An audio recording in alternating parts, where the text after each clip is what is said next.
बहुत से ऐसे स्टूडेंट्स हैं जिन्होंने आके मुझसे पूछा है कि सर ये बिजनेस कम्युनिकेशन कोर्स को करने की क्या जरूरत है, बी इट एमबीए स्टूडेंट और बी इट बीबीए स्टूडेंट, और इवन अगर आप देखेंगे ये पर्टिकुलर जो कोर्स है या प्रोग्राम है इसको हम लोग बीटेक में भी करते हैं, बीसी में भी करते हैं, और भी कई ऐसी जगह जहां पे ये कराया जाता है, जिसका मतलब बहुत क्लियर है कि बहुत इंपॉर्टेंट है and this is different than a normal communication. Business communication का और इंग्लिश कम्युनिकेशन के बीच में काफी डिफरेंस है। You need to understand this. मैं एक बहुत छोटा सा एग्जांपल देता हूं जो आज ही हमारे साथ हुआ है। मेरे एक क्लाइंट थे, उन क्लाइंट के साथ हम लोगों को एक मीटिंग करनी थी और अनफॉर्चुनेटली जिस समय हमारी मीटिंग फिक्स हुई थी उस समय वो मीटिंग हम नहीं कर पा रहे थे। तो मैंने अपने टीम मेंबर को बोला आप लोग प्लीज एक लेटर लिख दो और उनको डिफर करने के लिए बोलो कि हम ये मीटिंग फिर कभी करते हैं। वो उन्होंने लेटर लिखा, मुझे सीसी करा, और जैसे ही मैंने लेटर देखा और मुझे लगा ये क्या कर दिया हमने। आप खुद सोचो, एक क्लाइंट है जिसके साथ हमें बिजनेस करना है, हमें उनको एक रिस्पेक्ट वाला मेल लिखना बहुत जरूरी है।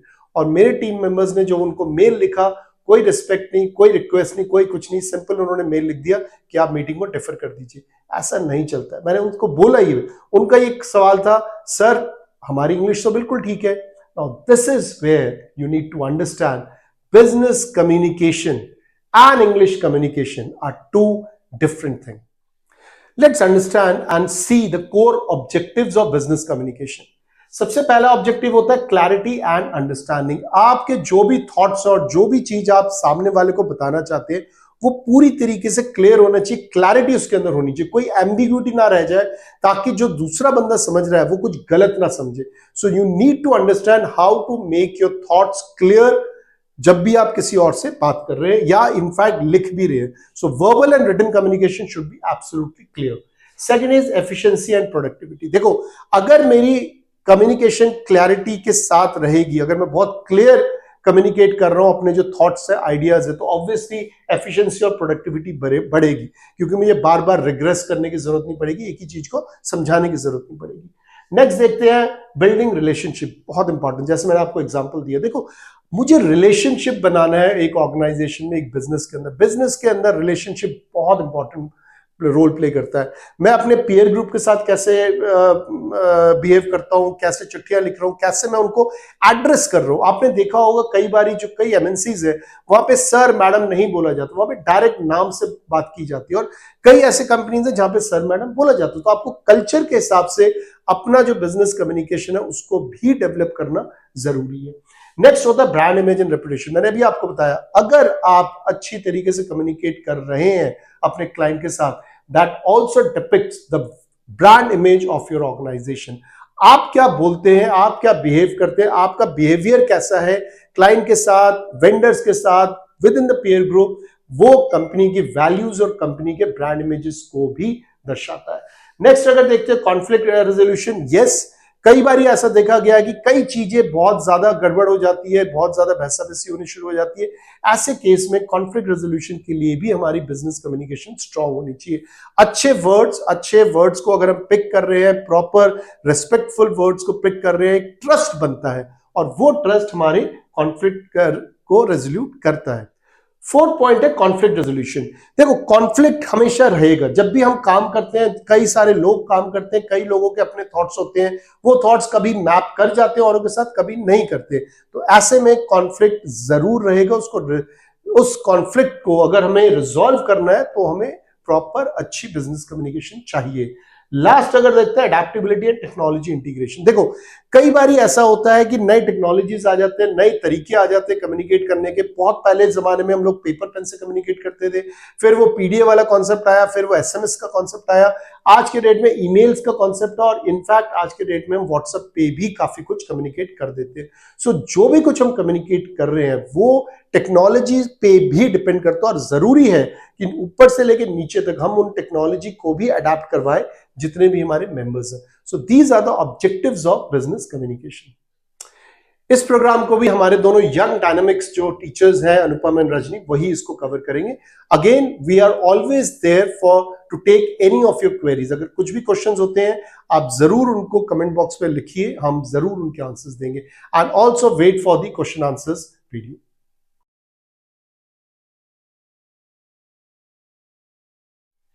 Hi learners, In today's videos, we are going starting with a very interesting and very common topic, that is business communication. अब कम्युनिकेशन क्या होता है, लाइक हम अपनी डेली लाइफ में भी जानते हैं, हम किसी न किसी तरीके से कम्युनिकेट कर ही रहे होते हैं. कम्युनिकेशन मतलब एक इंसान जो, एक इंडिविजुअल जो है, वो अपनी फीलिंग्स को, अपने थॉट्स को, अपने इमोशंस को शेयर कर रहा है किसी न किसी के साथ. इवन वो खुद के साथ हम कम्युनिकेट कर रहे हैं. इवन जब हम बोल भी नहीं रहे थे तब भी we are communicating through our gestures और हैंड्स मूवमेंट वगैरह के थ्रू हम कम्युनिकेट कर रहे होते हैं, आईज के थ्रू.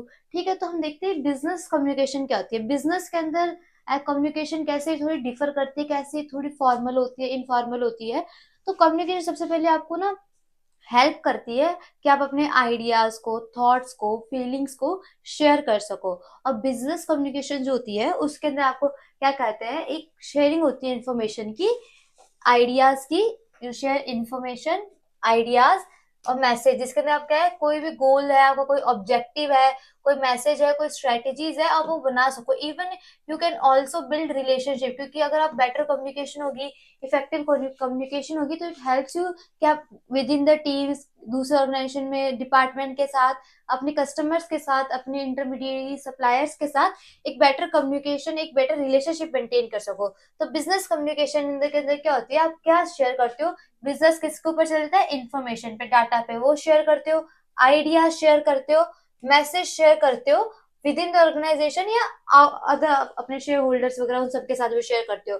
आप ये इंश्योर करते हो जो भी इंफॉर्मेशन आप शेयर कर रहे हो किसके साथ, अपने एम्प्लॉयज के साथ, डिपार्टमेंट के साथ, अपने कस्टमर्स, क्लाइंट्स के साथ है, और अपने जिसके साथ भी, उसके अंदर आप रिलेशनशिप बिल्ड करो, आपका जो गोल है वो अचीव हो है. अलॉन्ग विद दैट आप रिलेशनशिप मेंटेन कर रहे हो, डिसीजन मेकिंग कर रहे हो. ठीक है, आप अपने ऑर्गेनाइजेशन में गोल्स एंड ऑब्जेक्टिव्स अचीव कर रहे हो, लोगों को मिलजुला के एक ऑब्जेक्टिव जो आपको अचीव करना है वो कर पा रहे हो. तो that's why this is about business communication. Moving forward we will look at the objectives of business communication, कि बिजनेस कम्युनिकेशन के अंदर अपनी स्किल इनहेंस करना, और why business communication is important, कि क्यों जो है बिजनेस कम्युनिकेशन जो है, ऑब्जेक्टिव क्या होता है बिजनेस कम्युनिकेशन का. कम्युनिकेशन तो हम करते ही हैं, बट बिजनेस कम्युनिकेशन के ऊपर हमें थोड़ा अलग से ध्यान देने की क्या जरूरत है. तो सबसे पहला ऑब्जेक्टिव क्या है, इंफॉर्मेशन शेयरिंग. इंफॉर्मेशन शेयरिंग होती है जब हम किसी भी बिजनेस के अंदर, ऑर्गेनाइजेशन के अंदर कम्युनिकेट करते हैं अपने स्टेक होल्डर्स के साथ, अपने एम्प्लॉयज हो गए, चाहे वो आपके, ठीक है, चाहे आपके वो बॉस हो गया, लीडर हो गया, ठीक है, आपके सप्लायर्स हो गए जो आपको कंपनी को माल सप्लाई करते हैं, इवन आपके जो कहते हैं कुछ और चीजें होंगी. तो उनके जब भी आप इंफॉर्मेशन शेयर करते हो है, उसका एक ऑब्जेक्टिव होता है, एक ऑब्जेक्टिव होता है बिजनेस कम्युनिकेशन. जिससे आपको क्या हेल्प मिलती है, आप डेवलपमेंट्स को डेवलपमेंट करते हो, क्या पॉलिसीज, गोल्स, ये सब आप डेवलप करते हो इन्फॉर्मेशन शेयर करके. कोई भी अपडेट देना होता है वो सब के लिए. सेकंड क्या है, फीडबैक कलेक्शन. थ्रू कम्युनिकेशन क्या आप फीडबैक देते हो कि भाई आपने कोई प्रोजेक्ट कैरी आउट करा, उसमें क्या दिक्कत आई, क्या प्रॉब्लम है, कोई कोई चीज है जहाँ जिसको इम्प्रूवमेंट की जरूरत है, कोई चैलेंज हो, कोई ऑब्स्टिकल हो जो आपने मैनेज करा. तो फीडबैक के थ्रू आप उस चीज को और बेटर इम्प्रूव कर सकते हो, कि आगे वो चीज जो है वो ना हो. और आप क्या कर सकते हो, ऑर्गेनाइजेशन को हेल्प करता है किस चीज में, इम्प्रूव प्रोडक्ट्स, कि उसके प्रोडक्ट्स इंप्रूव हो, सर्विसेज इंप्रूव हो, और प्रोसेस इंप्रूव हो, जिससे कस्टमर को बेटर सेटिस्फेक्शन प्रोवाइड कर सको. ठीक है. थर्ड वन क्या है, बिल्डिंग रिलेशनशिप.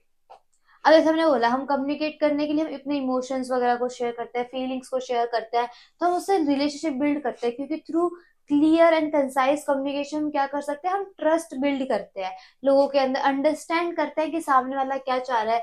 जो हमारे एक्सटर्नल शेयर होल्डर्स है वो कैसे होता है.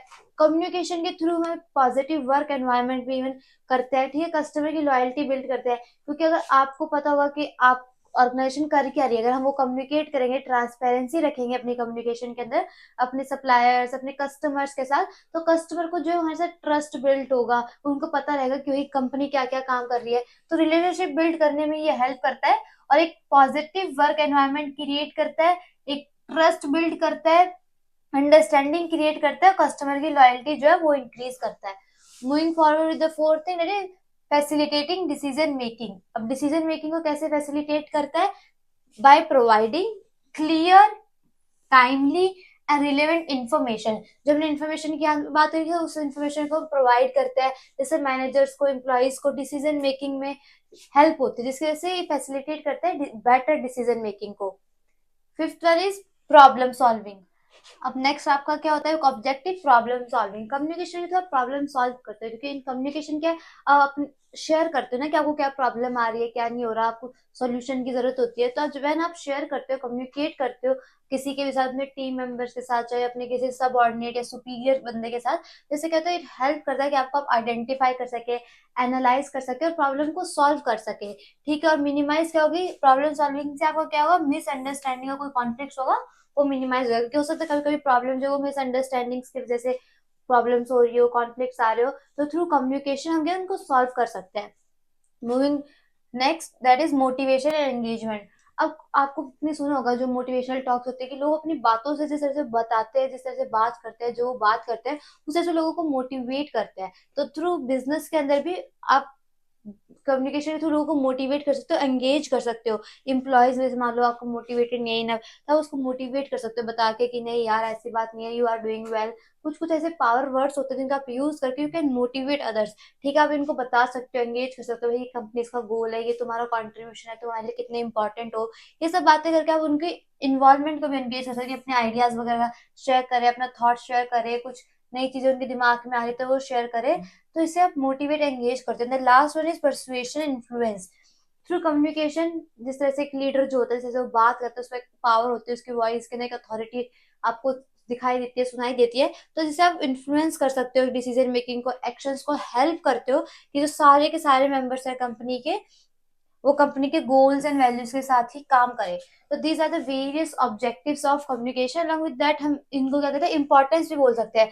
ये इंपॉर्टेंस भी है बिजनेस कम्युनिकेशन की, बिजनेस कम्युनिकेशन क्यों इंपॉर्टेंट है, और ऑब्जेक्टिव्स भी। Moving forward, forms of communication की फॉर्म्स होते हैं, किस किस टाइप की कम्युनिकेशन होती है जो हम करते हैं। तो सबसे पहले वर्बल कम्युनिकेशन। वर्बल कम्युनिकेशन क्या होगी, जैसे मैं अभी आपके साथ कर रही हूँ, बोल के कम्युनिकेट कर रही हूँ। ठीक है, जो आप कोई भी चीज है, कोई भी अपनी आइडियाज है, कुछ भी जो आप शेयर करते हो, ठीक है, वो आप बोल के शेयर करो। वर्बल का क्या मतलब है, बोल के। ठीक है, आप कुछ साउंड से, कुछ चीज से आप कन्वे कर रहे हो। ठीक है, इसमें लैंग्वेज इंक्लूड होती है, बोल के आप एक्सप्रेस करो अपने फीलिंग्स को, एटीट्यूड को, वो होता है आपका verbal communication. Non verbal communication क्या होता है, नॉन वर्बल कम्युनिकेशन के अंदर बेसिकली आपकी बॉडी लैंग्वेज आती है।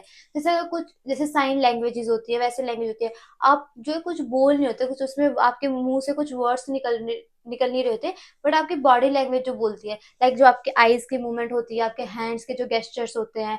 ठीक है, अगर आप सीधे खड़े हो, आप मूवमेंट कर रहे हो बॉडी की, कभी कभी आपने देखा होगा फेसेस होते हैं गुस्से के अंदर, आपकी आंखें कैसी होती है, स्माइलिंग तो आपका फेस कैसा होता है। ये वो सारे भी नॉन वर्बल कम्युनिकेशन होती है, सारे नॉन वर्बल कम्युनिकेशन के थ्रू होता है। कि भाई इंसान हैप्पी है तो इंस्टेड ऑफ सेइंग कि I am feeling feeling very happy, आप ऐसे उसके फेस को एक्सप्रेशन के थ्रू बता सकते हो कि हाँ वो इंसान खुश है, क्योंकि ही स्माइलिंग और शी इज स्माइलिंग। तो ये verbal and non verbal communication एक पार्ट होता है, कम्युनिकेशन का फॉर्म होता है। Next one is written communication. और रिटन कम्युनिकेशन क्या होती है, जो हम लिख के करते हैं, जो हम एक पेज पे, पेपर पे जो हम लिखते हैं, जो जिन वर्ड्स को हम राइट डाउन करते हैं on a piece of paper, even on a email or something, तो आपकी रिटन कम्युनिकेशन के अंदर आती है। इसके अंदर जैसे वर्ड्स वगैरह, ईमेल्स और रिपोर्ट्स, वो सारे रिटन कम्युनिकेशन के अंदर आती है। नेक्स्ट में विजुअल कम्युनिकेशन। विजुअल कम्युनिकेशन के अंदर क्या होता है, जो कि आप ग्राफ्स वगैरह देखते हो, ठीक है, कुछ चार्ट्स देखते हो, कुछ पिक्चर देख रहे हो, वो आपकी विजुअल कम्युनिकेशन है, क्योंकि उसको आप देख के कुछ विजुअलाइज कर रहे हो, कुछ आगे इमेजिन कर रहे हो, कुछ ग्राफ्स और पिक्चर्स को देख के कुछ प्रिडिक्ट करने की कोशिश कर रहे हो, वो आपका विजुअल कम्युनिकेशन आएगी। ठीक है, जैसे चार्ट्स हो गए, ग्राफ्स हो गए, या कोई अदर विजुअल एड हो गई जिसको आप कन्वे करते हो, कोई मीनिंग बने। ठीक है, वो आपका विजुअल कम्युनिकेशन के अंदर आएगी। आई होप ये चार आपको क्लियर होगी। तो नेक्स्ट वन क्या आती है, फॉर्मल कम्युनिकेशन। ये ज्यादातर ना ऑर्गेनाइजेशन के अंदर से आप फॉर्मली कम्युनिकेट कर रहे हो, इनफॉर्मल कर रहे हो। कई बार पेपर के अंदर इन दोनों का डिफरेंस भी आ सकता है कि फॉर्मल और इनफॉर्मल में क्या डिफरेंस है। तो फॉर्मल कम्युनिकेशन क्या होती है, इसके अंदर एक चैनल होता है। ठीक है, कोई भी इन्फॉर्मेशन आप कर रहे हो, कुछ भी कर रहे हो, वो एक चैनल के थ्रू होती है। अगर वो इन्फॉर्मेशन एक चैनल के थ्रू शेयर नहीं हो रही तो उसको इनफॉर्मल बोलेंगे। फॉर्मल कम्युनिकेशन क्या होगी, कि भाई सबसे पहले कोई बात है वो टॉप मैनेजमेंट से मिडिल मैनेजमेंट पे आ रही है, फिर लोअर मैनेजमेंट के लिए जा रही है, तो एक फॉर्मल कम्युनिकेशन होगी कि कोई ब्रेक डाउन नहीं होगा। ठीक है, जैसे कोई रिपोर्ट है, कोई मीटिंग हो रही है कोई ऑफिशियल ईमेल्स जा रही है, वो एक फॉर्मल वे होगी, और इसके स्पेसिफिक कुछ प्रोटोकॉल्स होंगे, कुछ अकाउंटेबिलिटी होगी जो आपको मेंटेन करनी पड़ेगी। ऐसे भी नहीं आप कोई भी वर्ड का, कुछ भी लैंग्वेज का यूज करके you can do a formal communication. Specific एक फॉर्मल तरीके से, जो कि बढ़िया तरीके से, एथिकल तरीके से आप मैसेज को राइट डाउन करते हो, बोलते हो, वो आपका फॉर्मल कम्युनिकेशन है। आप कोई भी स्लैंग वर्ड्स वगैरह यूज नहीं कर सकते हो। Next is informal communication. तो इनफॉर्मल कम्युनिकेशन में जो एक चीज बहुत ज्यादा फॉलो होती है वो होती है ग्रेव वाइन। ग्रेव वाइन का क्या है, कोई भी स्ट्रक्चर नहीं होता, कोई भी इंफॉर्मेशन का फ्लो नहीं होता। वो इन्फॉर्मेशन कहीं पे भी किसी भी तरह से फैल रही है। जैसे आपने देखा होगा गलियों में, नुक्कड़ों के अंदर जो भी होता है, लोग कोई भी बात थोड़ी सी होती है वो हर जगह पूरे मोहल्ले में हो जाती है, क्योंकि इसमें कोई इन्फॉर्मेशन फ्लो करे वो स्ट्रक्चर नहीं होता। एक को पता चली, एक से दूसरे को चली, दूसरे से तीसरे को चली। अब उस पर आपको कोई कंट्रोल ही नहीं रहता कि वो बात कहाँ तक पहुंच रही है, किस तक पहुंच रही है, उस बात के अंदर कोई एड ऑन कर रहा है इंसान अपने तरीके से। तो वो होता है इनफॉर्मल कम्युनिकेशन, जिसको हम ग्रेव वाइन भी बोलते हैं। उसको जो ग्रेव वाइन होता है, कभी कभी कंपनी जो होती है ग्रेव वाइन जानबूझ के भी करती है, बिकॉज वो चाहती है कुछ इन्फॉर्मेशन को उस तरीके से फ्लो करवाना, क्योंकि उनका कुछ अलग मोटिव होता है उसके पीछे। बट वैसे ग्रेप वाइन को लोग ज्यादातर नेगेटिव तरीके से देखा जाता है, क्योंकि कुछ आपकी कंपनी की ऐसी इन्फॉर्मेशन होती है जो क्रिटिकल होती है, जो क्रूशल होती है, जो सबको नहीं पता होनी चाहिए।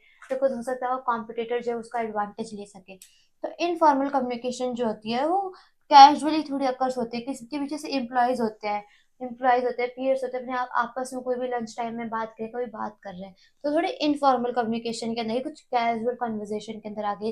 जैसे कि टेक्स्ट मैसेजेस हो गए, सोशल मीडिया पे कोई चैट कर रहे हैं, ठीक है। तो ये आपको एक ही चीज में हेल्प करता है कि इसमें बिल्ड रिलेशनशिप की, जो एम्प्लॉयज है उनके बीच में रिलेशनशिप बिल्ड होता है। इन्फॉर्मेशन जो क्विकली शेयर होती है इनफॉर्मल के अंदर, क्योंकि कोई स्ट्रक्चर नहीं है कि भाई पहले इस बॉस को पता चलेगी, फिर उसके नीचे जो बॉस है उसको पता चलेगी, फिर उसको फिर मुझ तक आएगी।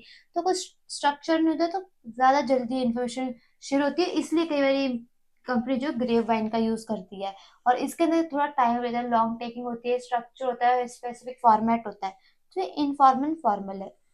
And the last form of communication that is digital communication, जो कि आजकल बहुत ज्यादा फेमस है, और पहले भी था, क्योंकि ईमेल्स वगैरह जो थी वो तो बहुत पहले से चल रही है। डिजिटल के अंदर जैसे कि आप कोई मीडिया यूज कर रहे हो, जैसे ईमेल्स हो गई, ठीक है, मैसेज हो गया, जैसे सोशल मीडिया पे कहीं पे आप मैसेज शेयर कर रहे हो, ठीक है, ताकि क्विक एक्सचेंज हो सके इन्फॉर्मेशन का, ठीक है। ये ऑफ्टन जो है ईमेल जैसे फॉर्मल में आ गई। मैसेजेस प्लेटफॉर्म जो होते हैं, जैसे टीम्स है, माइक्रोसॉफ्ट के टीम्स है, उसके अंदर टीममेट्स होते हैं, लोगों की जो डिपार्टमेंट की टीम्स होती है वो वहाँ कनेक्ट होती है, वहाँ वो मैसेज करती है कि भाई ये फाइल चाहिए, कुछ चाहिए। तो वो थोड़ा सेमी फॉर्मल्स के अंदर आ जाता है। Second one is social media, digital के अंदर। Next one is social media. Social media के अंदर क्या होता है, इंटरनेट एक्सटर्नल सारी कम्युनिकेशन होती है, कि ब्रांड की पोजीशनिंग, जो हम बेसिकली जो ज्यादातर हम अपने कस्टमर के साथ कर रहे हैं, कि भाई हमारा ये नया प्रोडक्ट लॉन्च हुआ है, या ये कोई एड रन कर रहे हैं, कोई मैसेज स्प्रेड करना है, तो थ्रू सोशल मीडिया की तरफ करते हैं। इससे हमारे क्या है, हम ब्रांड की पोजीशनिंग करते हैं, और ऑन कॉन्टिन्यूस बेसिस पे उनसे कम्युनिकेट करते हैं, ठीक है। एम्प्लॉय की भी एंगेजमेंट रहती है, कस्टमर इंटरेक्शन के लिए करते हैं, कि कस्टमर के साथ जुड़े रहे, मिलजुल के रहे। नेक्स्ट है वीडियो कॉन्फ्रेंस। अब जैसे टीम्स में वीडियो कॉन्फ्रेंसिस पे बात होती है, और वेबिनार्स। तो these are all the forms of communication. Hi learners, now we're starting with the very important topic to understand also on your exam point of view, that is business communication process। ये business communication का, communication का process क्या होता है, ठीक है। तो हम वो करेंगे कि पहले तो देखते हैं कम्युनिकेशन प्रोसेस, मतलब कि आपका जो कम्युनिकेट कर रहे हो, जो इन्फॉर्मेशन है या कोई भी बात जो आप शेयर कर रहे हो, किस प्रोसेस के थ्रू, किस चैनल के थ्रू गुजरती है। तो उस प्रोसेस के ये सारे मेन की कंपोनेंट्स है। सबसे पहले होता है सेंडर। कि सेंडर जो होता है वो होता है जो आपकी मैसेज को, कम्युनिकेशन प्रोसेस को स्टार्ट करता है। He is the first person जो कम्युनिकेशन प्रोसेस को स्टार्ट करता है, मतलब इसको है, कोई बात है, कोई इन्फॉर्मेशन है, कोई मैसेज है जो इसको किसी को पहुंचाना होता है, ठीक है। तो वो होता है सेंडर, ठीक है, जो फर्स्ट वन होता है उसके लिए। सेकंड वो मैसेज, कि भाई उसको क्या मैसेज पहुंचाना है, ठीक है। एक कौन सी इन्फॉर्मेशन है, कौन सा ऐसा आइडिया है जो उसको कम्युनिकेट करना है, तो सेंडर का उसका मैसेज आता है, ठीक है। क्या मैसेज कम्युनिकेट कर रहा है, उसको कोई रिलेवेंट करंट इन्फॉर्मेशन देनी है, कोई आइडिया शेयर करना है, या किसी का फीडबैक देना है, क्या करना है उसको, तो वो मैसेज। फिर थर्ड आते हैं एनकोडिंग, कि वो उस मैसेज को किसके कैसे पहुंचाएगा। एनकोडिंग मतलब किस तरीके से पहुंचाएगा, verbal communication, non verbal communication, ठीक है, गेस्टर्स के थ्रू, वर्ड्स के थ्रू, सिंबल्स के थ्रू, किस तरह से उस मैसेज को मतलब टाइप डाउन करेगा, कन्वे करेगा, ठीक है, ताकि जो रिसीवर है जिसके लिए ये पूरा प्रोसेस किया जा रहा है उसको मैसेज समझ में आ जाए। Fourth one is channel. अब चैनल क्या होता है, कि वो किस मीडियम के थ्रू जो है अपने मैसेज को पहुंचाएगा, मतलब बोल के, अगर लिख के करना, रिटन कम्युनिकेशन है तो टेक्स्ट के थ्रू, ईमेल के थ्रू, ठीक है। नॉन वर्बल कम्युनिकेशन है तो गेस्चर्स के थ्रू बताएगा, बॉडी लैंग्वेज के थ्रू बताएगा है। अगर वीडियो कॉल के थ्रू वर्बल कम्युनिकेशन तो वीडियो कॉल के थ्रू उसको इन्फॉर्मेशन कन्वे करनी है, बोल के करनी है, रिटर्न करनी है, तो यहाँ वो चैनल डिसाइड करेगा कि इस चैनल के थ्रू उसका जो मैसेज है वो रिसीवर तक जाएगा। फिर क्या आता है रिसीवर, द वन जिसके लिए पूरा प्रोसेस जो है कैरी आउट किया जाता है, जिसको उस इंफॉर्मेशन को जरूरत होती है, जो उस इंफॉर्मेशन को अपने पास लेता है। जो मैसेज है इसके लिए कन्वे होता है, सेंडर जो है रिसीवर को जो मैसेज देना चाहता है, ये वो सेंडर जो भी मैसेज देना चाहता है वो रिसीवर जो है रिसीव करता है, ठीक है। उसका एनकोडिंग, अब रिसीवर को मैसेज रिसीव हो गया, एनकोडिंग मतलब अब रिसीवर उस मैसेज को अपनी लैंग्वेज में अंडरस्टैंड करने की ट्राई करेगा, ठीक है। जैसे रिसीवर जो है उस मैसेज को इंटरप्रेट करेगा, अंडरस्टैंड करेगा कि सेंडर मुझे क्या समझाना चाहता है। Next one is feedback. अब सेंडर ने मैसेज पहुंचा दिया अपनी लैंग्वेज में, रिसीवर ने रिसीव कर लिया उसको, मैसेज को अंडरस्टैंड कर लिया। अब रिसीवर जो है वो फीडबैक देगा सेंडर को कि भाई उसके उसके अंदर क्या ऐसी चीज है, उसको इम्प्रूवमेंट की जरूरत है, या उसको मैसेज समझ में आया कि नहीं आया। मैसेज समझ में आ गया तो उसके अंदर फर्दर स्टेप्स क्या लेने हैं, जो भी कुछ उसने इन्फॉर्मेशन कन्वे करी उससे रिलेटेड, तो फीडबैक कि हाँ भाई मैसेज जो है वेल अंडरस्टूड था। Next one is noise. Noise जो होती है वो आपके कहीं पे भी आ सकती है। नॉइज कुछ नहीं, आपके कम्युनिकेशन के बैरियर्स होते हैं जो आपके कम्युनिकेशन के प्रोसेस को डिस्टर्ब करते हैं कि मैसेज जो ढंग से कन्वे ना हो। और नॉइज या बैरियर्स किस टाइप के, कोई फिजिकल बैरियर हो सकता है, लैंग्वेज बैरियर हो सकता है सेंडर ने जो कहते हैं इंग्लिश में मैसेज पहुंचाया हो, जो रिसीवर है उसको इंग्लिश आती नहीं, उसको स्पेनिश आती है, ठीक है। और फिजिकल बैरियर हो गया कि मतलब जो उसने चैनल डिसाइड करा, मान लो उसने ईमेल का चैनल डिसाइड करा, ठीक है, बट ईमेल के मतलब मान लो उसका मेल सेंड ही नहीं, टेक्निकल इशू आ गया, ठीक है, कुछ वो हो गया, फिजिकल बैरियर हो गया कि उसने बोल के मैसेज पहुंचाया, साउंड इतनी तेज थी कि रिसीवर को ढंग से सुनाई नहीं दिया। तो ये प्रोसेस होता है। अगर हम इस प्रोसेस के डायग्राम की बात करें तो यहाँ पे डायग्राम है, ये हुआ आपका सेंडर, ठीक है। सेंडर ने एक मैसेज बनाया, उसको अपनी लैंग्वेज में कन्वर्ट करा, एनकोड करा, फिर उसका एक चैनल डिसाइड करा किस चैनल के थ्रू जाएगा, फिर रिसीवर ने रिसीव करा, उसको डिकोड करा, और बीच में ये नॉइज। तो अगर हम इसका सिंपल एक चैनल देखें तो आपका सेंडर, सेंडर से आपका जाएगा मैसेज, मैसेज को एनकोडिंग होगी, एनकोडिंग के बाद एक चैनल के थ्रू जाएगा, डिकोड होगी, रिसीवर रिसीव करेगा, इसको रिसीवर जो है वो एक फीडबैक देगा। और इन सारे प्रोसेस के बीच में क्या आएगा आपका नॉइज। तो ये आपका कम्युनिकेशन का प्रोसेस है। अगर एग्जाम में क्वेश्चन आए तो डायग्राम जरूर बना के आना। Now we are starting with communication models. Communication model के अंदर हम यहाँ पे 3 बेसिक और इंपॉर्टेंट मॉडल्स की बात करेंगे। और कम्युनिकेशन मॉडल्स क्या होते हैं, जैसे कम्युनिकेट करते हैं, पर उसके अंदर भी प्रोसेस आता है, तो फिर उसके बाद ना मॉडल्स आते हैं कि भाई किस टाइप के होते हैं, कि मतलब हो जरूरी नहीं है हर वक्त 2 वे कम्युनिकेशन हो सकता है 1 वे भी कम्युनिकेशन है। कभी कभी सेंडर रिसीवर के रोल्स चेंज होते हैं, जो भी होता है तो उसके थ्रू देखते हैं। सबसे पहला कम्युनिकेशन का मॉडल क्या है, लीनियर मॉडल। लीनियर मॉडल के अंदर क्या होता है, इस मॉडल से लीनियर क्या होता है, वन, लीनियर क्या होता है, वन। तो इसके अंदर 1 वे प्रोसेस होता है, ये क्या होता है, 1 वे प्रोसेस होता है। जिसके अंदर क्या होता है, सेंडर जो होता है वो मैसेज भेजता है जिस भी चैनल के थ्रू रिसीवर को, और रिसीवर जो है उस मैसेज को रिसीव करता है। तो ये 1 वे होता है। जैसे हमने बिजनेस कम्युनिकेशन प्रोसेस के अंदर देखा होगा कि फिर रिसीवर जो है फीडबैक देता है, बट यहाँ पे वो चीज नहीं होती है। यहाँ पे सिंपली सेंडर जो है एक मैसेज जो है किसी चैनल के थ्रू रिसीवर को सेंड कर देता है। अब इसका बस ये यहीं पे ये प्रोसेस जो है खत्म हो जाता है। दैट्स वाई ये 1 वे प्रोसेस है, क्योंकि जो सेंडर जो है वो मैसेज को स्टार्ट करता है, ट्रांसलेट करता है एक मैसेज को, और पैसिवली रिसीवर जो होता है उसको रिसीव करता है विदाउट एक्सेप्टिंग फीडबैक। फीडबैक नहीं होता है। इसमें क्या क्या एग्जाम्पल आ सकते हैं, जैसे वो टीवी ब्रॉडकास्ट हो गया, और टीवी ब्रॉडकास्ट के जो भी बात वगैरह चल रहे हैं, सेंडर होता है, मैसेज होता है, एक चैनल होता है जो कि डिजिटल हो गया टीवी के थ्रू, रिसीवर को रिसीव करता है, रिसीवर थोड़ी कोई फीडबैक वगैरह देता है। जैसे पब्लिक स्पीचेस हो गई, वो भी इस कम्युनिकेशन का पार्ट हो गए, इस लीनियर मॉडल का पार्ट हो गए। बहुत इजी मॉडल था। सेकंड है इंटरेक्टिव मॉडल। इंटरेक्टिव मतलब कि 2 लोग आपस में इंटरेक्ट कर रहे हैं, बातें कर रहे हैं, ठीक है। तो ये इंटरेक्टिव मॉडल है, that's why it is a 2 way process. 2 way process कैसे हो गया, इसके अंदर जो है आपका फीडबैक जो है वो इनकॉर्पोरेट करता है, ठीक है। इनकॉर्पोरेट मतलब फीडबैक जो है वो रिसीवर जो है फीडबैक देता है। यहाँ पे रिसीवर फीडबैक नहीं देता, बट यहाँ पे जो है रिसीवर फीडबैक देता है, ठीक है। और कंटेक्स्ट होता है, बट स्टिल जैसे इसको कभी कभी जो कहते हैं लीनियर, लीनियर का ही पार्ट माना जाता है, एक्सटेंडेड वर्जन माना जाता है, बट इसका एक अलग नाम है इंटरेक्टिव मॉडल, ठीक है, क्योंकि ये 2 वे प्रोसेस है। इंटरेक्टिव मॉडल में क्या है, सेंडर हुआ, मैसेज जो है एनकोड हुआ, ठीक है, मैसेज सेंड हुआ, डिकोड हुआ, रिसीवर ने रिसीव करा, फिर रिसीवर ने जो है सेंडर को जो है फीडबैक दिया। तो ये आपका होता है इंटरेक्टिव मॉडल के अंदर। Next is transactional model. और ट्रांजैक्शनल मॉडल जो थोड़ा सा हल्का सा आपको कॉम्प्लिकेटेड लग सकता है, वो इन दोनों से थोड़ा बड़ा मॉडल होता है, ठीक है। इसके अंदर कम्युनिकेशन को एज ए हम क्या देखते हैं, साइमल्टेनियस प्रोसेस।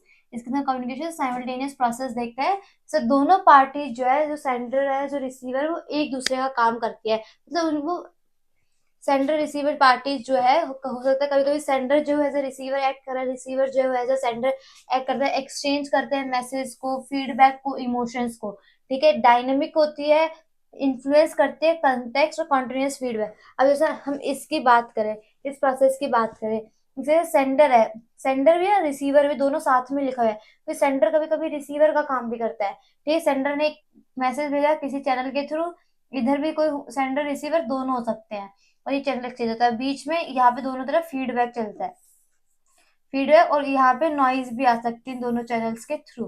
तो ये आपके टाइप्स ऑफ कम्युनिकेशन मॉडल थे जो इम्पोर्टेंट है। जिस टॉपिक की हम बात करने जा रहे हैं वो है प्रिंसिपल्स ऑफ इफेक्टिव कम्युनिकेशन। ये कम्युनिकेशन को इफेक्टिव होने के लिए, बढ़िया होने के लिए, ताकि रिसीवर सेंडर दोनों एक दूसरे की बात को ढंग से समझे, तो उसके क्या प्रिंसिपल्स है। एक सेंडर को एक मैसेज सेंड करने से पहले क्या क्या चीजों की अंडरस्टैंड करने के, दिमाग में रख के एक मैसेज लिखने की जरूरत पड़ती है, ठीक है। रिसीवर को भी सेम चीजें करनी चाहिए।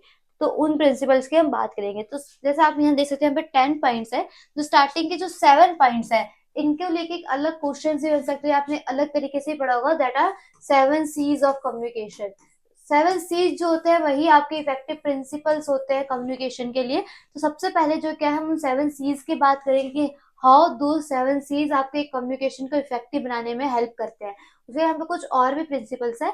सबसे पहला क्लियरिटी, कि कोई भी मैसेज जो आप भेज रहे हो, ठीक है, वो स्पेसिफिक होना चाहिए, क्लियर होना चाहिए, इजी से इजी लैंग्वेज में लिखा होना चाहिए, कि ऐसा ना हो कि रिसीवर को जिसके लिए मैसेज बनाया गया उसको समझ ही ना आए ये मैसेज है क्या। तो क्लियर होना चाहिए, कोई भी आपको क्या कहते हैं ऐसे वर्ड्स का, ऐसे जार्गन्स का, ऐसे एम्बिग्यूटी का यूज नहीं करना चाहिए। क्लियर और सिंपल लैंग्वेज होनी चाहिए, इंश्योर करना चाहिए कि जो मेन पॉइंट्स है, ठीक है, जो मेन पॉइंट्स है वो स्टैंड आउट करे, अंडरस्टैंड हो, ठीक है। तो क्लियरिटी सबसे पहले बहुत इंपॉर्टेंट है। सेकेंड में कंसाइजनेस। कंसाइजनेस क्या होता है कि आप जितना हो सके आप अपनी बात उतने कम शब्दों में सामने वाले इंसान को समझा दो, ठीक है। कीप योर मैसेज शॉर्ट, अपने मैसेज को छोटा रखो और टू द पॉइंट रखो। टू द पॉइंट शॉर्ट होना चाहिए, कोई अननेसेसरी वर्ड है, ठीक है, कोई अननेसेसरी सेंटेंस आपको लगता है कि भाई मैं अपनी ये बात की 2 लाइनें फालतू की ना लिख के समझा सकता हूँ, तो आप उस तरीके से समझा दो। इससे क्या होता है, जो रीडर है उसका टाइम भी बचता है, ठीक है, जो लिसनर है उसकी अटेंशन भी रह जाएगी, क्योंकि शॉर्ट मैसेज होगा, सिंपल होगा, क्लियर होगा, टू द पॉइंट होगा, ठीक है, तो वो कंसाइज होगा। Third one is concreteness. Concreteness क्या होता है कि provide concrete fluctuate information that is specific and back it up by an example. मतलब आप कोई भी इंफॉर्मेशन, कोई भी मैसेज, कोई भी आइडिया दे रहे हो, तो उसका कुछ फैक्ट्स एंड फिगर जो है आपके उसका अटैच्ड होनी चाहिए, ठीक है, कुछ ऐसे इलस्ट्रेटिव एग्जाम्पल्स होने चाहिए, कुछ डेटा होना चाहिए, जबकि मैसेज के थ्रू ऐसा क्रेडिबिलिटी प्रोवाइड करे, मतलब वो क्रेडिबिलिटी, कुछ ट्रस्ट हो, ठीक है, कुछ उसका बैकग्राउंड हो, कुछ उसका बेस हो। आप कोई भी ऐसी बात बोल रहे हो, ठीक है, वो भी ऑर्गेनाइजेशन के अंदर, कॉन्ग्रेगेशन के अंदर, जिसका कोई तुक, मतलब कोई मीनिंग ही नहीं बन रहा, तो ऐसा नहीं होना चाहिए। और कोई भी आप इंफॉर्मेशन प्रोवाइड कर रहे हो, ठीक है, कोई भी चीज कम्युनिकेट कर रहे हो, तो उसकी क्रेडिबिलिटी होनी चाहिए। और आपकी मैसेज की क्रेडिबिलिटी कैसे बनेगी, जरा उस मैसेज को डेटा के थ्रू, इलस्ट्रेशंस के थ्रू, ठीक है, या एग्जाम्पल्स के थ्रू जो है डिकोड करोगे, कंक्लूड करोगे तब।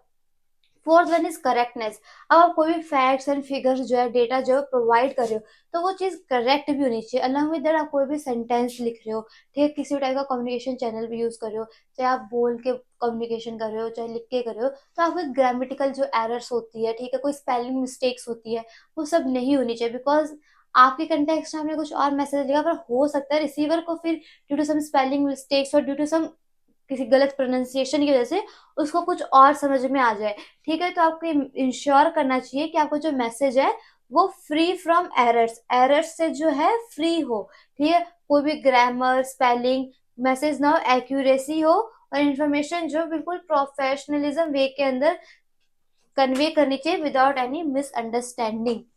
Fifth one is कोहेरेसीनेस।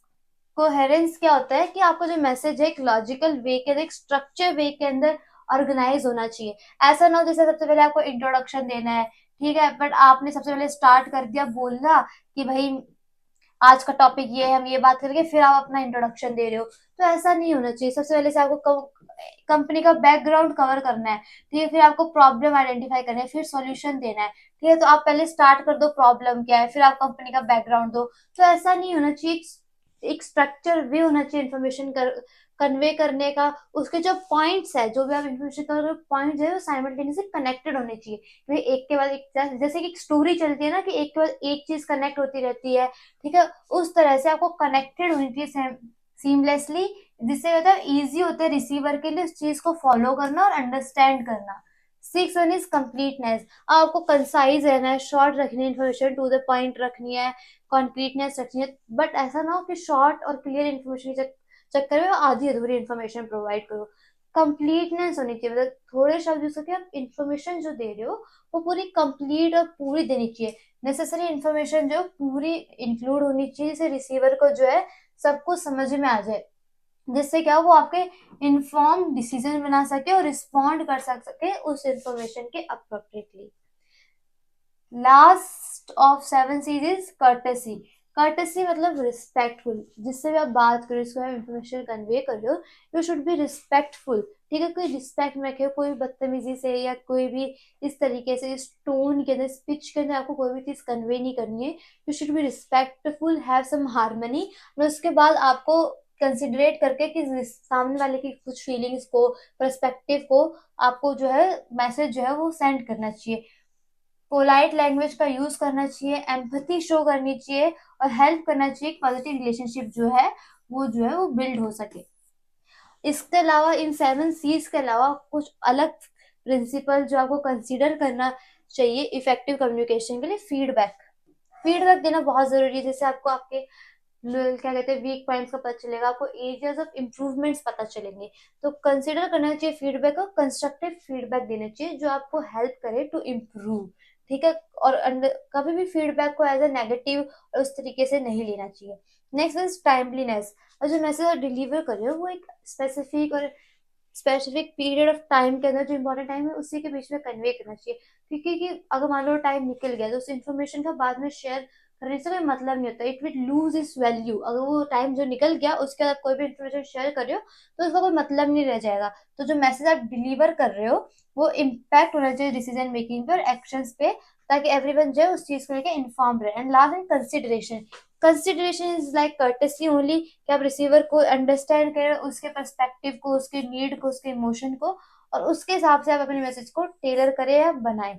These are all the different principles of effective communication. Thank you.